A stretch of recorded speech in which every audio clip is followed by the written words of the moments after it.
When his hand struck my face, the bright summer afternoon seemed to freeze. The cheerful chatter at our family barbecue turned to shocked gasps. I stumbled backward, my hand touching my burning cheek, staring at my husband Jake, the man who had promised to love and protect me just 3 years ago. But let me back up. You're probably wondering how I ended up here, being slapped by my husband in front of his entire family. Well, it all started 3 months earlier. Hi, I'm Sarah, and at 32, I thought I had everything figured out. I work as a real estate agent in Houston, and I'm pretty good at what I do. Last year, I even won top seller at my agency. Jake and I lived in a beautiful 3-bedroom house in the suburbs with a backyard pool where we hosted weekend barbecues for our friends. Do you know those couples on Instagram who seem to have the perfect life? That was us. Jake works in tech and he's brilliant at what he does. We met at a coffee shop 4 years ago. A classic love story, right? He accidentally spilled his latte on my new white blouse, and somehow that turned into dinner that evening. I fell for his warm brown eyes and the way he could make me laugh even on my worst days. Within a year, we were married, in a beautiful ceremony by the beach. Life was good. Our weekends were filled with brunches at our favorite local spots, lazy pool days, and game nights with friends. We were even starting to talk about having kids. Jake would joke about wanting a little girl who looked just like me, and I'd tease him back about wanting a boy with his goofy smile. Then Sarah showed up, Jake's younger sister, fresh out of a messy breakup and between jobs. She called one evening, crying about how her ex had kicked her out and she had nowhere to go. Of course we had to help. That's what family does, right? Jake was especially protective of her since they lost their parents in a car accident when they were teens. It'll just be for a few weeks, babe, Jake assured me as we cleared out our guest room. Sarah just needs time to get back on her feet. I nodded, trying to be understanding. After all, I had always wanted a sister, and this could be my chance to build that relationship. The first week was fun. Sarah helped with cooking, shared stories about Jake's embarrassing teenage years, and seemed genuinely grateful to be with us. She even insisted on taking care of the laundry and grocery shopping to earn her keep. But then things started changing. Small things at first. So small I thought I was imagining them. My favorite perfume bottles seemed less full than I remembered. A pair of gold earrings Jake had given me for our anniversary went missing. When I mentioned it to Sarah, she'd look at me with those big, innocent eyes. Oh, I haven't seen them. Are you sure you didn't leave them at the gym? I started doubting myself. Maybe I was being paranoid. Maybe I did misplace things. Jake always said I could be forgetful sometimes. But deep down, something felt wrong. I just didn't know how wrong things would get, or that my husband would end up choosing his sister over me in the worst possible way. It was a random Tuesday when I first caught Sarah in a clear lie. I had just landed a big property listing and treated myself to a new MAC lipstick, Ruby Woo, my signature shade. I remember placing it on my vanity before heading to bed. The next morning, I spotted Sarah wearing the same color at breakfast. MAS. Oh, I love that shade on you, I said casually, studying her reaction. Where did you get it? Oh, this. She touched her lips, smiling. I've had it forever. Got it at Sephora months ago. My stomach tightened. The lipstick had only been released last week. I knew because I'd been waiting for the launch. But when I checked my vanity later, my new lipstick was gone. That's when I started paying closer attention. Money began disappearing from my wallet. Not large amounts at first. A 20 here, a 50 there. The kind of amounts you might doubt yourself about. Did I spend that at lunch? Did I give it to the gardener? But when $300 vanished from my emergency cash stash, I knew something was seriously wrong. Jake, we need to talk about Sarah, I said one evening after work. He was lounging on our couch, scrolling through his phone. I think she's taking things from me. He didn't even look up. Come on, babe. Not this again. Why would she steal from us? She's family. But my new lipstick disappeared, and now money's missing from my... Sarah's going through a rough time, he interrupted, finally meeting my eyes with a hint of annoyance. She doesn't need these accusations on top of everything else. Maybe you're just being a bit careless with your stuff. That word, careless, hit me like a punch to the gut. I wasn't being careless. I knew what was happening, but my husband wouldn't even consider the possibility. That night, I lay awake beside him, listening to his steady breathing and feeling more alone than ever. The final straw came when I discovered my grandmother's vintage pearl necklace was missing. It was the last thing she gave me before passing away last year. I kept it in a special velvet box at the back of my drawer. When I opened the box to wear it for a client meeting, my heart stopped. Empty. I confronted Sarah immediately. She was in the kitchen, making her usual morning smoothie, like nothing was wrong. "Where is it?" My voice shook with anger. "Where's what?" She blinked those innocent eyes at me. "My grandmother's necklace. The pearls. They're gone." "Oh," she said, taking a sip of her smoothie. "I borrowed it for a job interview last week. It's probably in my room somewhere. I meant to tell you." "Borrowed it?" I felt my face getting hot. "You went through my things and took my dead grandmother's necklace without asking? Geez, calm down." She rolled her eyes. "It's not like I stole it. I was going to give it back. But when she looked for it later, surprise, she couldn't find it." Jake's response? "It'll turn up. Stop making such a big deal about everything." That's when I realized, if I wanted proof, I'd have to get it myself. No one was going to believe me without solid evidence. I spent that night researching nanny cams and hidden cameras. If Sarah was stealing from me, I was going to catch her red-handed. What I didn't know then was that my plan for justice would end up costing me everything I thought I had. The next day, I drove to Best Buy during my lunch break. I felt like a spy movie character as I purchased a small hidden camera disguised as a phone charger.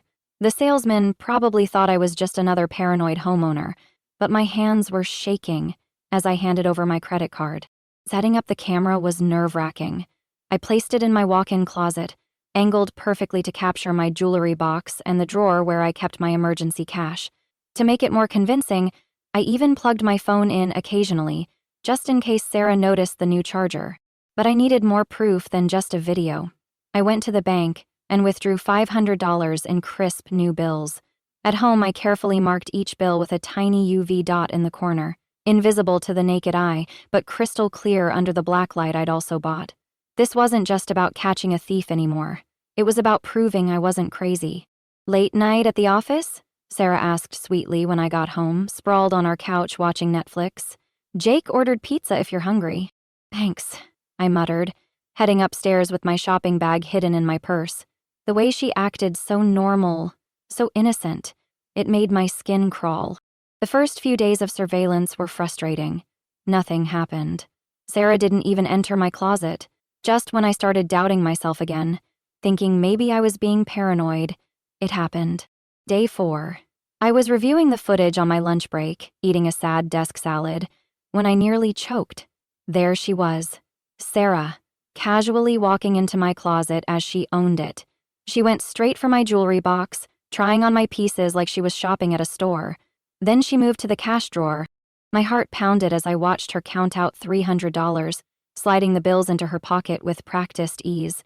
She even had the nerve to fix her hair in my mirror before walking out. I replayed the footage 3 times, my hands shaking with a mixture of vindication and rage. That evening, I checked the bills left in my drawer under the UV light.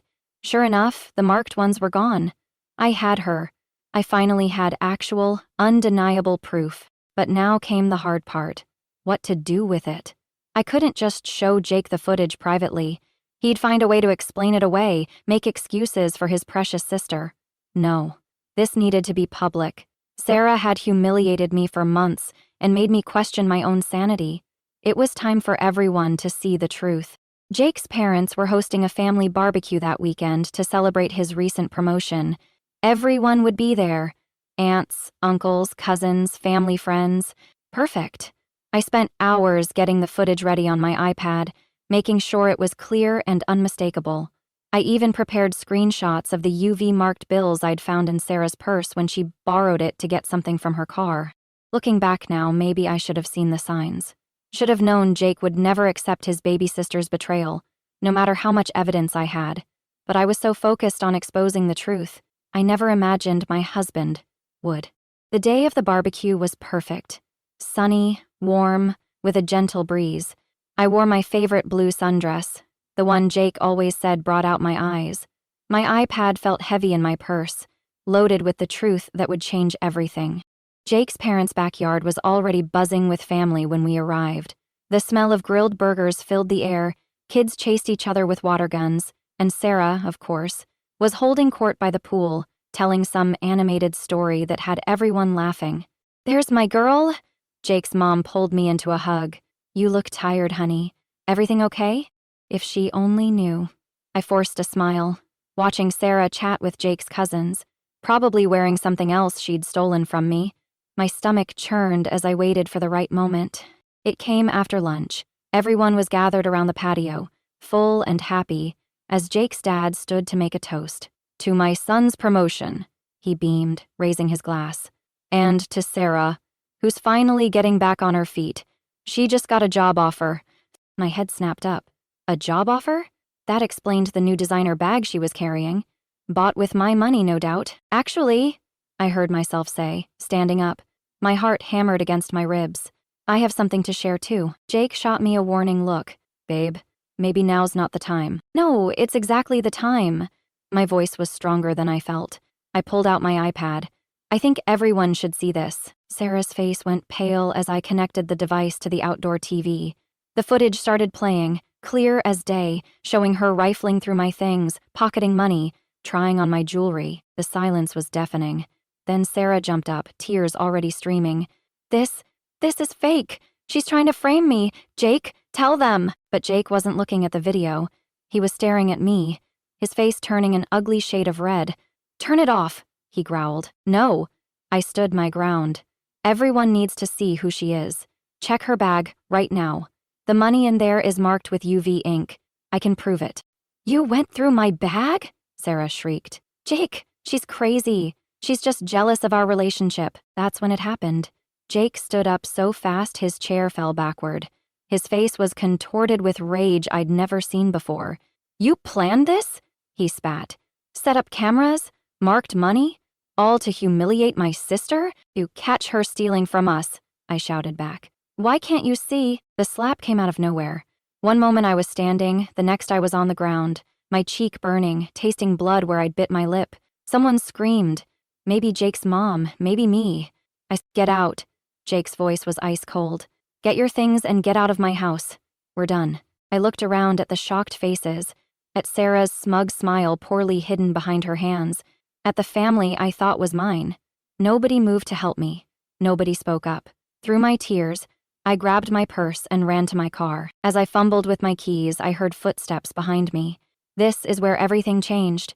This is where the story took an unexpected turn that would alter all our lives forever. The footsteps belonged to Jake's cousin Emma, clutching her phone with shaking hands. "Sarah, wait," she called out, her voice trembling.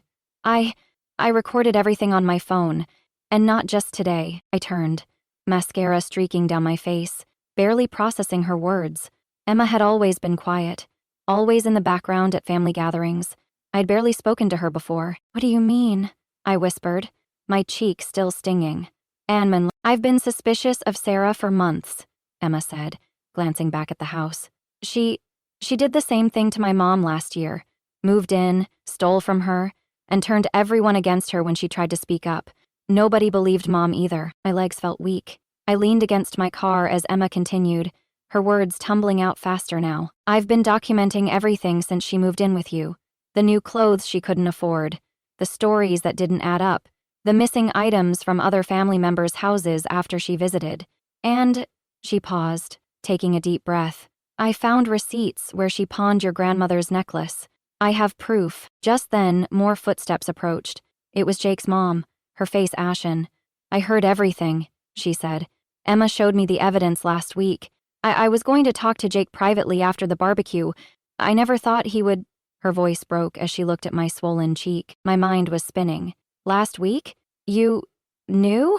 "We were building a case," Emma explained. "Several of Sarah's old roommates reached out to me on Facebook. She's done this before, multiple times. It's like a pattern. She finds someone to take her in, plays the victim, steals everything she can, and then moves on to the next target. She's even done time for it in Arizona." I felt like I was in a movie, where the plot suddenly shifts, and everything you thought you knew changes. Jake's mom pulled out her phone, showing me a mugshot. Sarah, 2 years younger, arrested for grand theft. "The police are already on their way," Emma said quietly. "Mom called them when you showed the footage. They've been wanting to talk to Sarah about some other cases. As if on cue, sirens wailed in the distance. I watched through blurry eyes as 2 police cars pulled up to the house. The next few minutes were chaos. Sarah tried to run but didn't make it past the garden. Jake stood frozen, watching as officers handcuffed his sister, his perfect world crumbling around him. Someone pressed a cold pack to my cheek. Jake's mom, her eyes full of tears. "I'm so sorry," she whispered. "We should have spoken up sooner. We should have protected you." That's when Jake finally approached, his face a mix of shame and horror. "Sarah," he started. "Save it," Emma cut him off. "The police want to talk to you too, cousin. Aiding and abetting isn't a good look." The next few weeks passed in a blur of police statements and legal meetings. Turned out Sarah wasn't just stealing from me. She had a whole network of victims across 3 states. My small hidden camera footage was the final piece of evidence they needed to connect all the cases. I moved in with my best friend Jessica temporarily, taking only what I needed from the house. Jake kept calling, texting, and leaving tearful voicemails. "I didn't know," he'd say. "Please, let me explain. I'll get therapy. I'll do anything." But every time I looked in the mirror, seeing the fading bruise on my cheek, I remembered. Some things you can't take back. Some, trust, once broken, can't be fixed. "You're doing the right thing," my lawyer assured me as I filed for divorce. "The footage of the assault combined with the theft evidence. You'll get a favorable settlement." She was right. Jake didn't even contest it. He signed over our house to me. "It's the least I can do," he wrote in a letter I almost didn't read. "I failed you in every way possible." Sarah pleaded guilty to multiple charges of theft and fraud. The prosecutor said she'd be serving at least 5 years. Emma testified against her, bringing forward all the evidence she'd collected. Who would have thought the quiet cousin would end up being the hero of this story? Jake's mom called me regularly, not to defend him, but to check on me. "You're still family to me," she'd say, "no matter what." It was nice to know not everyone had chosen Sarah's side in the end. 3 months after the barbecue, I sold the house. Too many memories. I used the money to buy a cozy condo closer to downtown and threw myself into my work. My boss was incredibly supportive, especially after I explained everything. She even gave me some of our biggest listings to handle. Sometimes the worst endings lead to the best beginnings, Jessica told me one evening as we sat on my new balcony, watching the sunset. She wasn't wrong. I started seeing a therapist, learning to trust my instincts again. Started taking kickboxing classes too, not just for self-defense, but because it felt good to be strong, to feel powerful. Last week, I ran into Jake at the grocery store. He looked different, smaller somehow, less sure of himself. He started to approach me, then stopped, noticing how I instinctively stepped back. "I'm sorry," he said simply, then walked away. It's been a year since that day at the barbecue. Sometimes it feels like a lifetime ago. Other times like it was yesterday. Life has a funny way of teaching us lessons we never knew we needed to learn. My real estate business is booming. Turns out focusing on yourself can do wonders for your career. Last month, I won Agent of the Year, and as I stood on that stage accepting my award, I couldn't help but smile. A year ago, I thought I was losing everything. Instead, I was just making room for something better. Emma and I have become surprisingly close. She comes over for wine nights, and we've made it our mission to help other women spot the warning signs of people like Sarah. "You're not crazy," we tell them. "Trust your gut." It's amazing how many people have similar stories. Sarah's still in prison, where she'll stay for at least 4 more years. I heard she's taking rehabilitation classes, but honestly, I don't think about her much anymore. She took enough of my energy, she doesn't get any more. Jake? Well, last I heard, he moved to Seattle for a fresh start. His mom tells me he's in therapy, working through his issues. Part of me hopes he heals and becomes a better person. The rest of me is just glad it's not my problem anymore. The other day, I was sorting through some old boxes and found my grandmother's pearl necklace. Emma had tracked it down at a pawn shop 3 towns over and bought it back for me. As I clasped it around my neck, I caught my reflection in the mirror. Same face, same eyes, but a different woman looking back at me. Stronger, wiser, unafraid. You know what's funny? People often ask if I regret exposing Sarah that day, knowing what it would cost me. I always tell them the same thing. Sometimes losing everything is the only way to find out what you're made of. My life isn't perfect now. Whose, what, it's authentically mine. I've learned that real strength isn't about enduring bad situations. It's about having the courage to walk away from them. Real love doesn't leave bruises, and real family stands by the truth, no matter how uncomfortable it might be. Last weekend, I went on my first date in a year. Nothing serious, just coffee with a nice guy I met at my kickboxing class. As we talked and laughed, I realized something. I'm not afraid to trust again. Cautious, yes. Smarter? Absolutely. But not afraid. Because that's the thing about rock bottom. Once you've hit it and survived, you realize it's not the end. It's just the foundation for building something new, something better, something that's completely, unashamedly yours. And that's where my story begins.